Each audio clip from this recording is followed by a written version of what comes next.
So now we are coming on to the next topic, that is adaptations. You see, if you have not seen the previous video, that is first video of chapter number 9, it includes table 9.1 with full elaboration and explanation. So you can go check it out. The description has the link of that video. Now we are going to start with the adaptations. You see, what are adaptations? Adaptations are any changes that come inside the body of a living organism that help to adapt, that helps the organism to adapt according to the different environmental conditions. Okay, so you see, what can you think of examples? What animal does survive in deserts? It is a camel. What do you think are the characteristic features or the adaptations that camel has adopted so as to survive? You must have heard of the term survival of the fittest. You see, if only and only if you can adapt to a situation, to a circumstance, to an atmosphere, only then you will be able to survive. Okay? If you are not able to adapt according to the different in the variations coming, you will not be able to survive. Okay, so camel has made adaptations so as to survive in dry and very high temperature conditions. Okay, so you see what kind of condition, what are the features that show the highlights of the adaptation.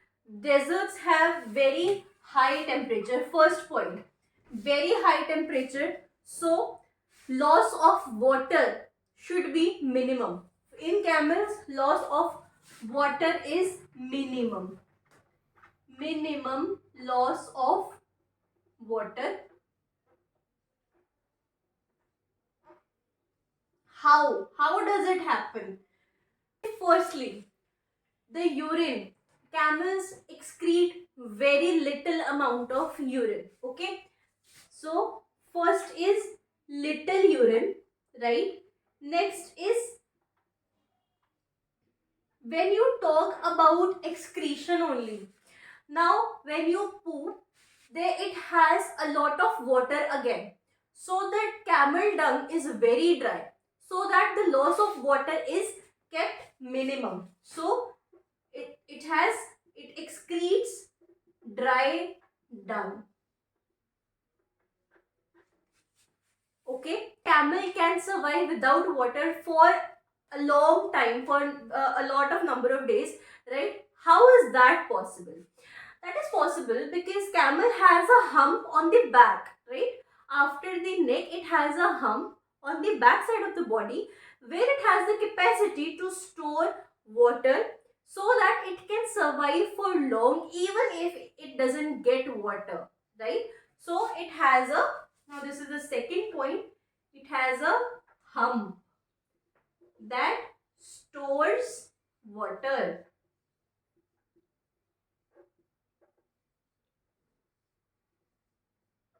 Okay. Now, minimum loss of water, hump storage, and also minimum loss of water. The camel sweats very little. There is no or very little sweating. Little sweating. Okay. Little or no sweat.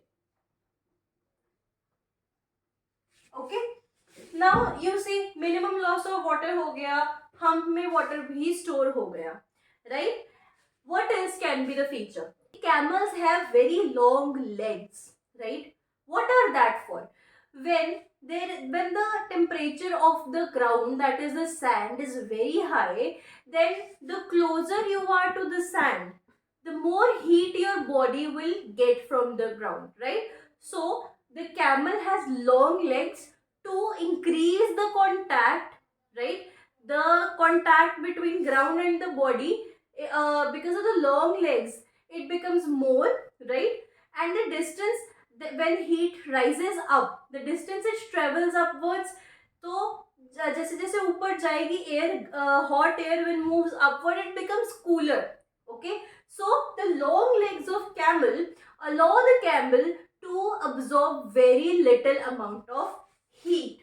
Okay, so the third feature is long legs. What does long legs do? They help the camel to absorb very little amount of heat energy emitted from the ground. Why? Because hot air when rises, it becomes cool. So when the distance between the hot air emission and the body is more, the cooler the air gets. Okay, so that is why camel has long legs.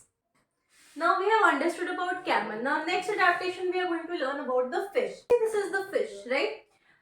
First feature of the fish, you can see I have told you this in previous chapter also. What is the shape of the fish? It is tapering towards both the ends, right?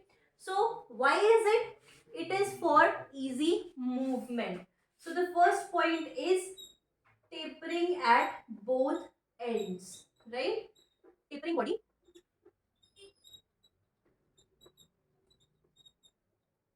at both ends.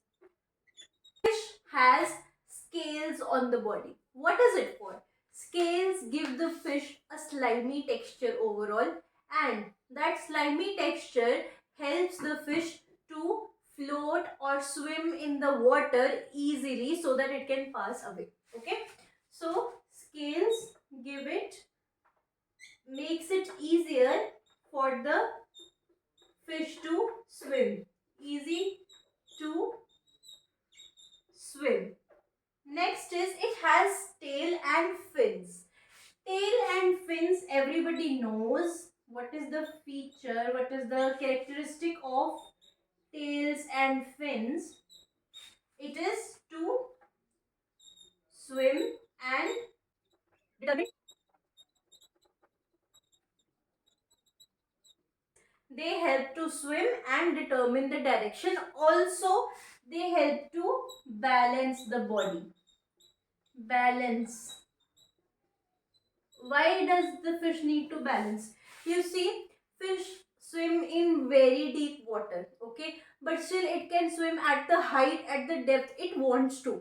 Okay, so a maintenance of the balance is important so that it does not sink to the bottom. Okay, it has to maintain the balance to swim on a particular height at a particular depth. Okay, so the tapering body that helps to maintain the balance and that makes the movement easy.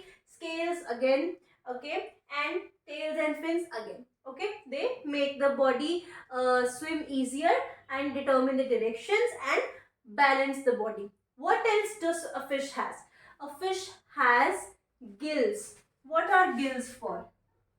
Gills are for respiration through water.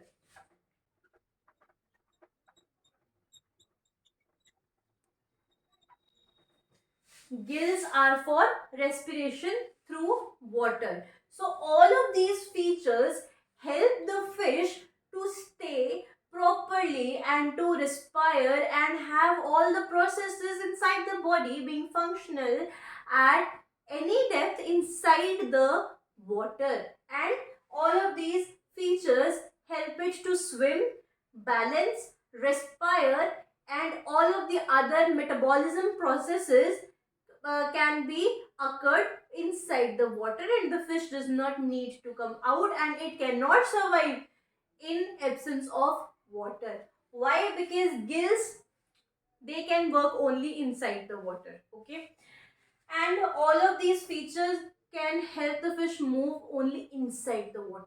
Okay, so that is why fishes cannot respire and cannot live without water, because they will not be able to respire, they will not be able to breathe. Okay, and also they will not be able to move, right? So these are the main adaptive features of the fish.